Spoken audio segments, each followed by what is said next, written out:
बैठ जाएंगे सदर साहब के इस्तेमाल किए। माशाल्लाह जोरदार तालियां होनी चाहिए। अली मोहतरम रिजवान मेंबर साहब की खिदमत में हमारे पैनल के चारों उम्मीदवार 100 और बुके पेश कर रहे हैं।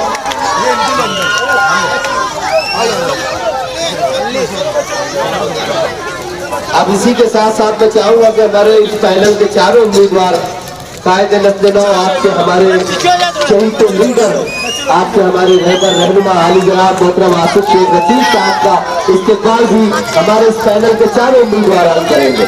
आसिफ शेख रशीद साहब की खिदमत में भी शॉल और बुके हमारे इस पैनल के चारों उम्मीदवार कर रहे हैं। जोरदार तालियां आसिफ शेख रशीद साहब के